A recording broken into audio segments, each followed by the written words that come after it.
હાસુ બોલજો, બહુ ભણે એને છોકરા ફેરારીએ હે? પછી ગટપણમાં આપણે વૃદ્ધાશ્રમમાં જવાનું ને હે? થોડા જાય હું ને હાકા ટાટિયા નો હાલે પછી ક્યાં જાય હે? ટાટિયા નો હાલે પછી ક્યાં જાય ને નો જાય તો ગામના ઉપાડીને મૂકી આવે કે હાલો. આપણે નો જવું હોય તો પાડોશી ઉપાડી નાખ્યા કે રોજ આના ટાટિયા ઢળવા કરતા હાલો મૂકી આવી વૃદ્ધાશ્રમમાં.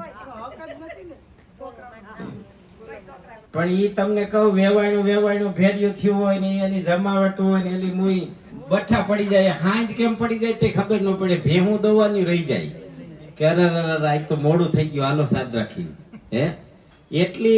એટલી મજા હતી જીવનની. ઈ હું કામ ગામડામાં.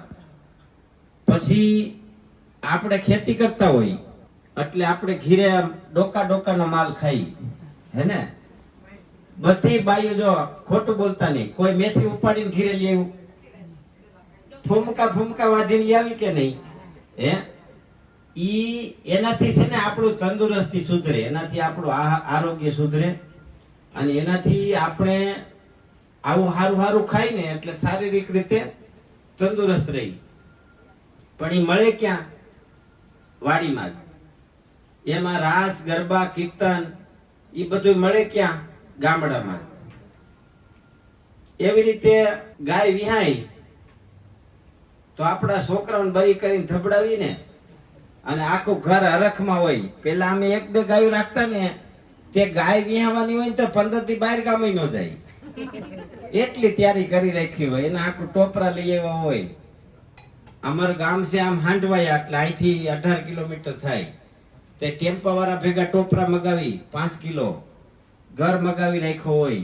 એના હાટું બધી ગાય વિહાવાની હોય તો આટલી તૈયારી કરી રાખી હોય. એટલે એનાથી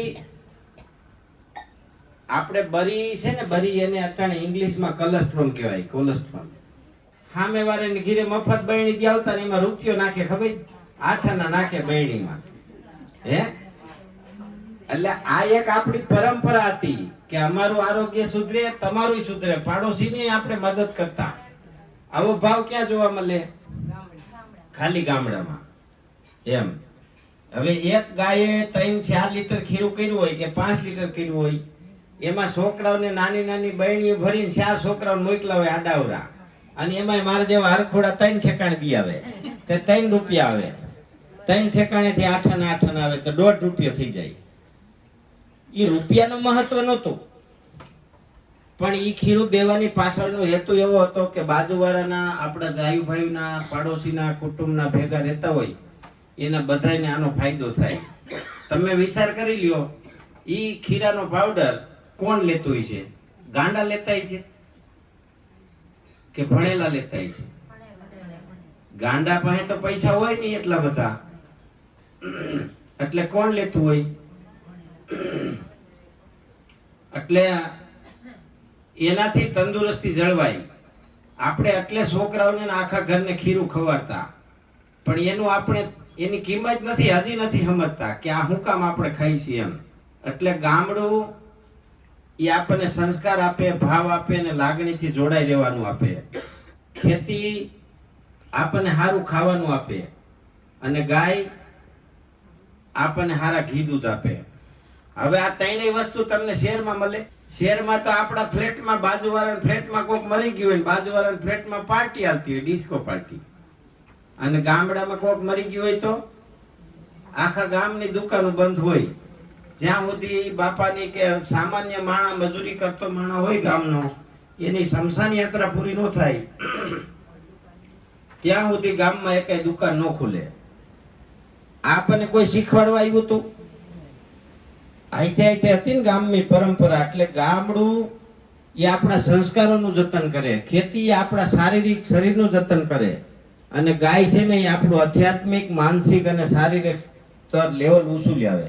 આ એક પરંપરા છે અને આનાથી બહુ મોટા ફાયદા છે. આપણે ભલે અટાણે તો એક વાતાવરણ એવું નિર્માણ થયું છે કે જાય શહેરમાં છોકરા અને છોકરીઓને હોસ્ટેલમાં ભણાવવા મોકલી દઈ, અને એ ભગવાન જાણે હું ભણીને આવે. ઈ વાડીએ જાય નહીં, ગાયો પાસે જાય નહીં, ધાર્મિક કાર્યક્રમોમાં જાય નહીં, હગાવાલા મહેમાન આવે તો એની યાર હરખાઈ બોલે નહીં, મોબાઈલમાં મોઢું હોય, બસ પૂરું. બોલો આ વિકાસ કેવાય જીવનનો? આપણને ગઈઠા કેતા છોકરું ધાવણું હોય તો કે ગુવારનું બટેટાનું શાક બાઈને ન ખાવા દેવાય, ખબર? છોકરાને કબજિયાત થઈ જાય. હવે અટાણની બાઈઓ તો પીજો ખાઈને આવે પાછી. હવે એને કબજિયાત ને શું લેવા દે? પછી પાછું છોકરું ને ઇન્જેક્શન મરાવે ડાક્ટર પાસે જઈને. વાક કોનો છે? બાઈનો. ખોકા કોને ખાવાના? હવે 15 દિનનું 20 દિનનું છોકરું હોય 10-12 દી ઝાડે ન જાય, લઈને જાય ડાક્ટર આગળ. એમ એટલે આ બધી કળા છે ને આપણા વડવાઓ પાસે છે. આપણા ગઈઢા ડોક્ટર હતા. કેટલાય આમાંથી ખબર છે કે પેશાબમાં બળતરા થાય તો ગઈઢા બાપા દૂધ ને સોડા પાઈ દેતા. પેટમાં ગોટો સડે દૂધ ને સોડા પાઈ દેતા. કે ખોટી વાત છે? કોઈ દી દવાખાને ન જવું પડતું. ગમે એવો ગોટો સડ્યો હોય ગાયનું દૂધ ને સોડા એક ગ્લાસ હાબોડીને પાઈ દે. તે અડધું ગામ તો પૂછવા આવે કે આ બાટલી લઈને ફલાણાની ઘીરે ગયો તે શું કોઈ બીમાર છે?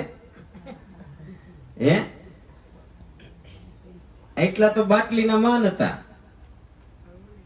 કોઈને પિત્ત થયું હોય તો તીખો ગાયના ઘીમાં શેકીને ખવા દેતા. માથું દુખતું હોય તો ભો મીઠું વાટીને પાણી નાખીને સોપડી દેતા માથામાં. આ કઈ ગાંડા વેડા નહોતા. આનું પરિણામ હતું અને આનેથી આપણે હાજર થતા હતા. અને હવે એક તો આપણે છોકરા એક કરી, એમાંય સુધારો નથી કરતા. એક છોકરું થઈ જાય તો બાયું એમ કહી દે જો બીજું નામ લીધું તો છૂટા છેડા થઈ જાય. આમાંય આપણે સુધારો કરવાની જરૂર છે. છોકરા તો 2 હોવા જોઈએ, ભલે એક દીકરી હોય ને એક દીકરો હોય. તો આપણને એમ લાગે કે એની શું જરૂર છે, પણ ઈ જ અહીં આપણા જેવડા થાય અને એને કાંઈક તકલીફ પડે તો એ કોની પાસે જઈને બોલે? હાલો કયો? બેન હોય તો બેન પાસે જવા થાય અને બેન ને ભાઈ પાસે જવા થાય. અને હારા નરહાદી તો બધા આવવાના જ હોય કે આપણે એક ધારા સુખી જ નથી રહેવાના. અટાણ આપણે હારું હોય એટલે આમ સમજી લેવાનું બસ હવે આપણે જીતી ગયા. એટલે આ બધી પરંપરા આપણી બધી વિજ્ઞાન સાથે જોડાયેલી હતી. ગામડું, ગાય અને ખેતી એ આપણને એટલું બધું આપે. માનો કે આપણા છોકરા કદાચ 500 કરોડનું કોમ્પ્યુટર લઈ લે મુંબઈ કે અમદાવાદ જઈને, તો એમાં કોઈ દી બાજરાનો દાણો ઘઉંનો દાણો બને?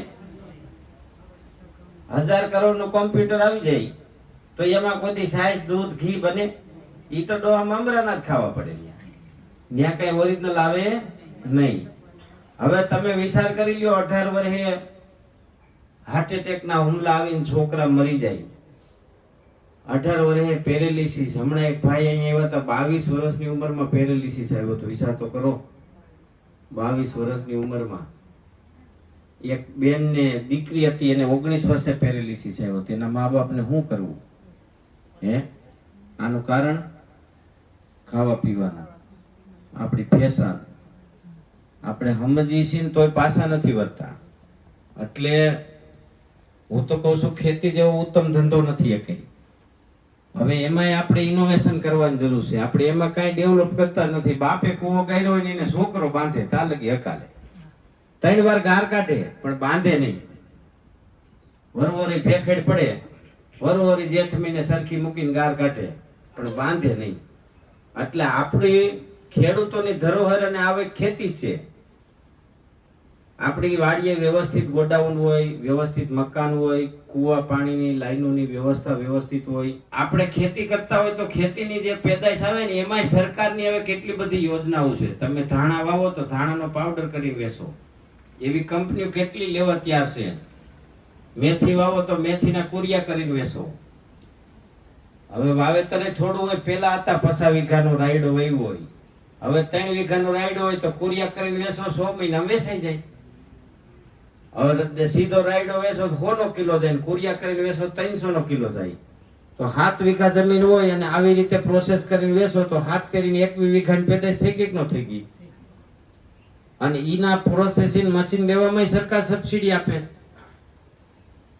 50 લાખ રૂપિયાની લોન છે, કઈ એક દસ્તાવેજ આપ્યા વગર. અને એમાં હવે 20 થી 35% સુધી અલગ અલગ સબસિડી છે. અને પાછી વ્યાજ આવે એનું 7%, 9%, એમાંય 3% સબસિડી છે. 4% એટલે વરસનું 40 પૈસા વ્યાજ થાય. 30 પૈસા 40 પૈસા કેટલું? હવે આટલા વ્યાજે સરકાર આપણને પૈસા દે ને તોય આપણે છોકરાઓને બીજાની નોકરી કરવા જ મોકલા રાખી. હે હા શું બોલજો, બહુ ભણે એને છોકરા ફેરારીએ. હે પછી ગટપણમાં આપણે વૃદ્ધાશ્રમમાં જવાનું ને. હે થોડા જાય હું ને હાકા ટાટિયા નો હાલે પછી ક્યાં જાય? હે ટાટિયા નો હાલે પછી ક્યાં જાય ને? નો જાય તો ગામના ઉપાડીને મૂકી આવે કે હાલો. આપણે નો જાવ હોય તો પાડોશી ઉપાડી નાખ્યા કે રોજ આના ટાટિયા ઢળવા એ કરતા હાલો મૂકી આવી વૃદ્ધાશ્રમમાં. એટલે પણ વાતાવરણ જ આપણે પહેલેથી એવું ઊભું કરી દીધું હોય. 3 વર્ષનું છોકરું થાય ત્યાં જ ગુટી આવે નિશાળમાં, બાયું ઢીકા મારીને મોકલે. અને ડે સ્કૂલમાં મોકલો ને, ડે સ્કૂલમાં આખો દી મરી ગયો આવવો ન જોઈએ, હાઈ લગી રહેવો જોઈએ.